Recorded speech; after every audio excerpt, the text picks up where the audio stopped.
வணக்கம் நண்பர்களே. வேத ஜோதிடத்துல இருக்கிற 27 நட்சத்திரங்கள் வரிசையில நம்ம ஒவ்வொரு நட்சத்திரமா இது வரைக்கும் பூச நட்சத்திரத்தை வரைக்கும் பார்த்திருக்கோம். இந்த வீடியோவுல நாம ஆயில்ய நட்சத்திரத்தை பத்தி பார்க்க போறோம். இந்த நட்சத்திரம் கடகராசியில ஒரு முக்கியமான நட்சத்திரமா பார்க்கப்படுது. இந்த நட்சத்திரத்தோட அதிபதி புதன் பகவான்.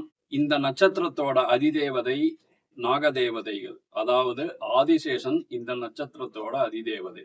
இந்த ஆயில்ய நட்சத்திரத்தோட குணாதிசயங்கள், இவங்க வாழ்க்கையில செய்ய வேண்டியது என்ன, செய்யக்கூடாதது என்ன, வணங்க வேண்டிய தெய்வம் என்ன, செய்ய வேண்டிய பரிகாரங்கள் என்ன, இத பத்தி விரிவா இந்த வீடியோவுல பார்ப்போம்.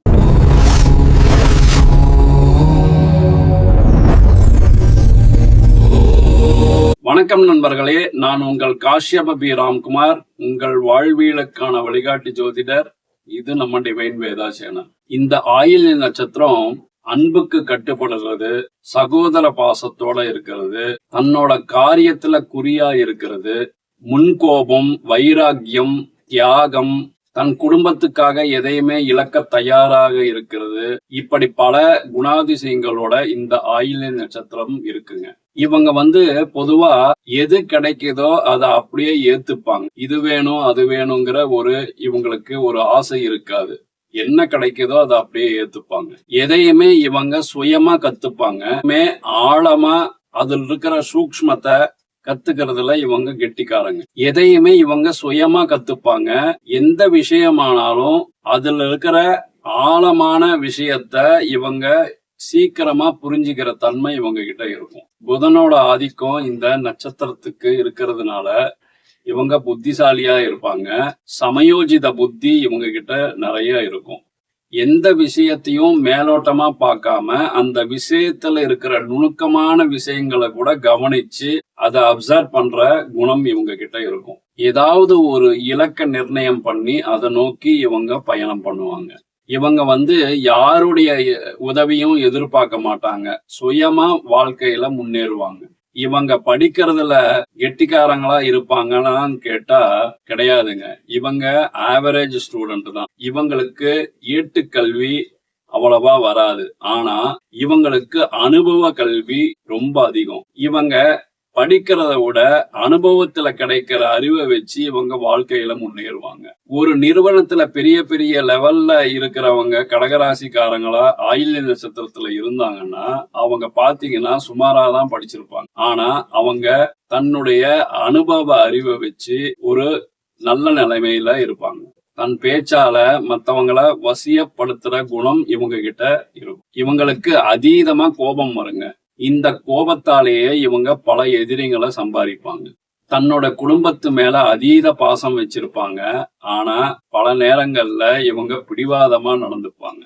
மறைமுகமா இவங்களுக்கு எதிர்ப்பு இருந்தாலும் அதை கண்டுபிடிச்சு அதை களையறதுல இவங்க கெட்டிக்காரங்க. தன்னுடைய சேமிப்பை எப்படி பல மடங்கா பெருக்கிறதுங்கிற ஒரு வித்தையை இவங்க தெரிஞ்சு வச்சிருப்பாங்க. இந்த ஆயில்ய நட்சத்திரக்காரங்களுக்கு வாழ்க்கையோட பிற்பகுதியில தாங்க யோகம். ஆரம்பத்துல ஒரு 30-35 வயசு வரைக்கும் ரொம்ப கஷ்டப்படுவாங்க. ஒரு 40 வயசுக்கு மேலதான் இவங்களுக்கு வாழ்க்கையில நல்ல நிலைமை உருவாகும். 40 வயசுக்கு மேல நல்ல நிலைமைக்கு வருவாங்க. இவங்க வாழ்க்கையில செய்ய வேண்டியது என்னன்னு பார்த்தா இவங்க எப்பவுமே சுறுசுறுப்பா இருக்கணும். சோம்பேறித்தனத்தை விட்டுடணும். எதையுமே தள்ளி போடக்கூடாது. மத்தவங்களோட விமர்சனத்தை காது கொடுத்து கேட்காம தன்னம்பிக்கைய ரொம்ப வளர்த்துக்கணும். கல்வி கலை சார்ந்த விஷயத்துல தங்களை ரொம்ப ஈடுபடுத்திக்கிட்டாங்கன்னா இவங்களுக்கு நல்ல முன்னேற்றம் இருக்கும். இவங்க வாழ்க்கையில செய்யக்கூடாதது என்னன்னு பார்த்தா யாரையுமே சீக்கிரமா நம்பி இவங்களோட ரகசியங்களை சொல்லக்கூடாது. அப்படி சொன்னா அது இவங்களுக்கே பாதகமா அமையும். இவங்களோட பிடிவாத குணத்தால இவங்க நல்ல நல்ல வாய்ப்புகளை இழக்க வேண்டி வரும். அதனால பிடிவாத குணத்தை கொஞ்சம் குறைச்சிக்கிட்டு வளைந்து கொடுத்து போனாங்கன்னா இவங்க வாழ்க்கையில நல்லா முன்னேறுவாங்க. அடுத்தவங்க விஷயத்துல தேவையில்லாம தலையிடக்கூடாது. இந்த ஆயில்ய நட்சத்திரத்துக்காரங்க வணங்க வேண்டிய தெய்வம் யாருன்னு பார்த்தா இந்த ஆயில்ய நட்சத்திரத்தோட அதிதேவதை ஆதிசேஷன்னு பார்த்தோம். அந்த ஆதிசேஷனை தொடர்ந்து பிரார்த்தனை பண்ணிட்டு வந்தாங்கன்னா நல்ல பலன் கிடைக்கும். அதே மாதிரி தன்னோட படுக்கையா ஆதிசேஷனை வச்சிட்டு இருக்கிற ஸ்ரீரங்கம் ரங்கநாதரை வழிபட்டாங்கன்னா இவங்களுக்கு வாழ்க்கையில நல்ல முன்னேற்றம் கிடைக்கும். இந்த நட்சத்திரத்தோட அதிபதி புதன்கிறதுனால இவங்க மதுரை மீனாட்சி அம்மனை தொடர்ந்து வழிபட்டு வந்தாங்கன்னா நல்ல பலன் கிடைக்கும். இவங்க செய்ய வேண்டிய பரிகாரம் என்னன்னு பார்த்தோம்னா, இவங்க ஏழை மாணவர்களுக்கு தேவையான நோட்டு, புஸ்தகம், யூனிஃபார்மு, பேனா, பென்சில் இது போல தானம் பண்ணிட்டு வந்தாங்கன்னா இவங்களுக்கு நல்ல பலன் கிடைக்கும். அதே மாதிரி புதன்கிழமை பெருமாள் கோயிலுக்கு போய் பச்சை பயிறு நைவேத்தியம் பண்ணி அதை தானம் பண்ணிட்டு வந்தாங்கன்னா நல்ல பலன் கிடைக்கும். ஆயில்யம் நட்சத்திரத்தோட விருட்சம் புன்னை மரம். இந்த புன்னை மரம் இருக்கிற ஸ்தலத்துக்கு போய் இவங்க பிரார்த்தனை பண்ணிட்டு வந்தாங்கன்னா நல்ல பலன் கிடைக்கும். இந்த புன்னை மரம் இருக்கிற கோயில்களுக்கு அடிக்கடி போயிட்டு வர்றது நல்ல பலனை கொடுக்கும். இவங்க தொடர்ந்து நாக வழிபாடு, புதன் வழிபாடு, ஸ்ரீரங்கநாதர், மதுரை மீனாட்சி அம்மன் இவங்களை தொடர்ந்து வழிபட்டுட்டு வந்தாங்கன்னா வாழ்க்கையில நல்ல ராஜயோகம் கிடைக்கும். அடுத்த வீடியோல ஆயில்ய நட்சத்திரம் மாமியாருக்கு ஆகாதா அப்படிங்கிற தலைப்புல ஒரு விளக்கத்தை நம்ம பார்க்க போறோம். ஆயில்ய நட்சத்திரத்தை பத்தி ஒரு தவறான கருத்து பரப்பப்படுகிறது.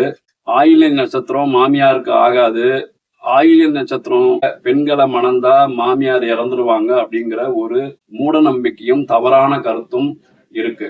ஆயில்ய நட்சத்திரம் உண்மையிலே மாமியாருக்கு ஆகாதா, அதுல இருக்கிற சூக்ஷ்மம் என்ன, உண்மையான விளக்கம் என்ன அப்படிங்கிறத பத்தி அடுத்த வீடியோல நம்ம பார்க்க போறோம். தவறாம அடுத்த வீடியோவை பாருங்க. நன்றி நண்பர்களே. இது போல பல நல்ல தகவல்களுக்கு நம்ம டிவைன் வேதா சேனலை சப்ஸ்கிரைப் பண்ணிக்கோங்க. கூடவே பெல் ஐகான் இருக்கும், அதையும் பிரஸ் பண்ணிக்கோங்க. இந்த வீடியோவை பத்தின கமெண்ட்டை கீழே இருக்கிற கமெண்ட் பாக்ஸ்ல கமெண்ட் பண்ணுங்க. தவறாம இந்த வீடியோவை உங்க சொந்தக்காரங்களுக்கும் உங்க ஃப்ரெண்ட்ஸுகளுக்கும் ஷேர் பண்ணுங்க. நீங்க கமெண்ட் பண்ணி, லைக் பண்ணி, ஷேர் பண்ணாதான் இந்த வீடியோ பல பேருக்கு போய் சேரும்.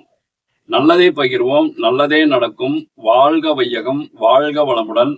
நன்றி, வணக்கம். வணக்கம் நண்பர்களே. ஆன்மீகம் மற்றும் ஜோதிடம் தொடர்பான அரிய தகவல்களுக்கு எங்கள் டிவைன் வேதா யூடியூப் சேனலை சப்ஸ்கிரைப் செய்யுங்கள்.